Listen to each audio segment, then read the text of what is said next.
Bonjour. L'étau se resserre. Nous sommes le jeudi soir, à la veille de la crucifixion de Jésus. Ce jeudi soir, Jésus prend son dernier repas avec ses disciples. Probablement pas un repas pascal si l'on s'en tient à la chronologie suivie par l'évangile de Jean, mais l'avant-veille de la Pâque, par rapport donc aux événements qui nous sont indiqués. Donc Jésus est après ce repas et avec la complicité de Judas, Jésus est donc arrêté de nuit pour éviter une émeute, pour pas faire ça devant son public. Il est arrêté de nuit et emmené pour une première comparution devant le Sanhédrin. Le Sanhédrin, c'est le tribunal suprême en Israël, le haut conseil juif, la plus grande juridiction juive. Alors, Jésus est d'abord emmené, curieusement, on peut dire, présenté à Anne. Anne est le beau-père de Caïphe, qui est le grand prêtre en fonction. C'est mentionné d'ailleurs, on voit que ces deux personnages, Anne et Caïphe, sont mentionnés tous les deux par ce verset en Luc chapitre 3 verset 2, l'an 15, etc., sous le pontificat d'Anne et Caïphe. Et on voit que cette mention nous ramène au fait que Anne a été grand prêtre de l'environ 6 à l'an 15. Donc il n'est plus en fonction au moment du procès, mais reste de fait la figure la plus éminente, il reste le personnage le plus ancien. Puis Caïphe, de l'an 18 à l'an 36, donc ce qui nous permet bien sûr de situer également la date du procès, de l'arrestation et de la crucifixion de Jésus. Et c'est aussi devant Anne et Caïphe que comparaîtront Pierre et Jean, les apôtres, comme cela est indiqué en Actes chapitre 4, du verset 1 à 22. Donc Actes chapitre 4, nous avons aussi un procès avec Anne et Caïphe, les mêmes, devant lesquels comparaîtront donc les apôtres Pierre et Jean. Mais ils seront relâchés quant à eux, Pierre et Jean, car le peuple est favorable et également pour des raisons politiques, on va le voir, pour Jésus, mais d'une autre manière, une issue plus favorable pour Pierre et Jean, en tout cas cette fois-là. Alors, si nous regardons le récit donné par Jean au chapitre 18, donc les versets 12 et suivants, nous voyons d'abord que, il est donc effectivement emmené manu militari, ligoté pour comparaître devant le beau-père de Caïphe. Et on précise au verset 14, Caïphe était celui qui avait donné aux Juifs ce conseil, il vaut mieux qu'un seul homme meure pour le peuple. Alors c'est malheureusement un motif extrêmement courant mentionné ici au bon endroit, donc ça relève du chapitre 11 de Saint Jean au verset 50, mais il est rappelé ici au bon endroit pour dire que bien des crimes ont été commis à ce motif que cette exécution se fait au bénéfice du peuple et que de temps en temps, il faut faire un certain nombre de choses. Il y a de temps en temps des copeaux, un certain nombre de dommages collatéraux et c'est Jésus qui va en faire les frais.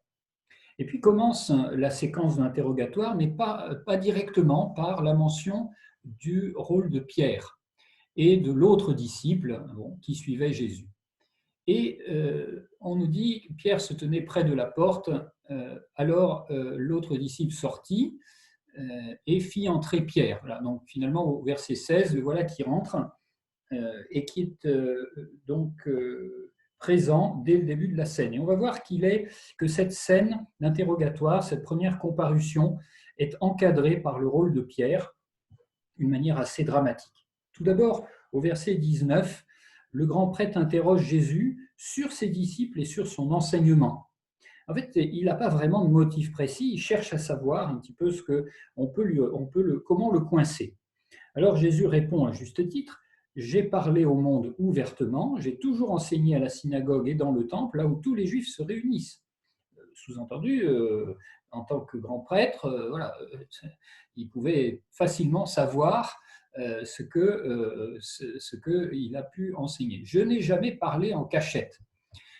Petite aussi incise ou allusion au fait que Jésus ne parle pas par énigme, il ne parle pas dans des cercles d'initiés, il parle publiquement, ouvertement. Ensuite, ce verset 21, qui est effectivement assez dramatique, puisque la réponse, la ligne de conduite de la défense de Jésus est « Pourquoi m'interroges-tu ? Ce que je leur ai dit, demande-le à ceux qui m'ont entendu, eux savent ce que j'ai dit. » Et par exemple, Pierre, qui était dehors, voilà, donc on imagine la situation effectivement un peu presque cinématographique hein, dans cette scène où Jésus est interrogé sur sa doctrine et il dit demandez à ceux qui étaient avec moi. Et celui qu'on vient justement de citer, c'est Pierre, qui était l'un de ceux qui l'ont suivi après l'arrestation.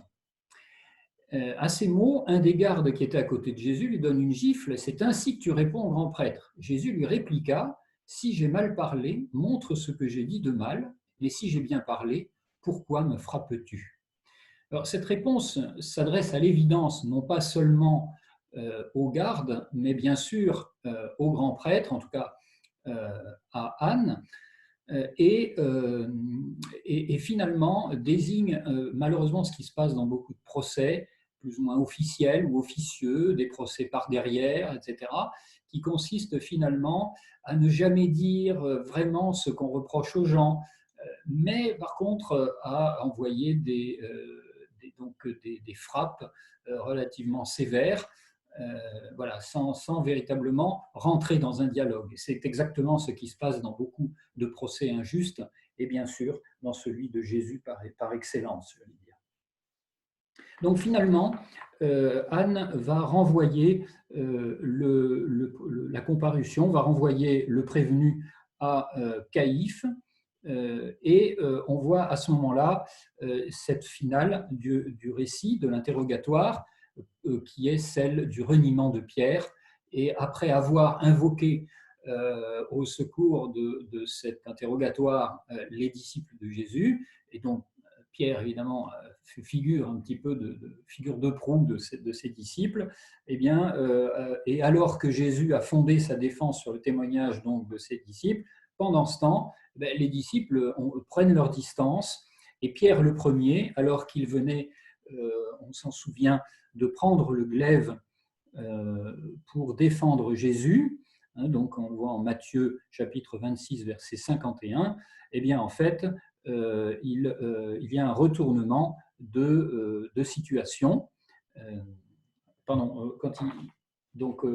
Il avait sorti le glaive au verset 10 du même chapitre 18 de Saint Jean, eh bien, il y a un reversement de situation et tout s'effondre puisque la fin avec le coq qui chante vint souligner en fait la réalité de disciples qui disparaissent dans la nature et qui finalement laissent Jésus seul face à l'adversité.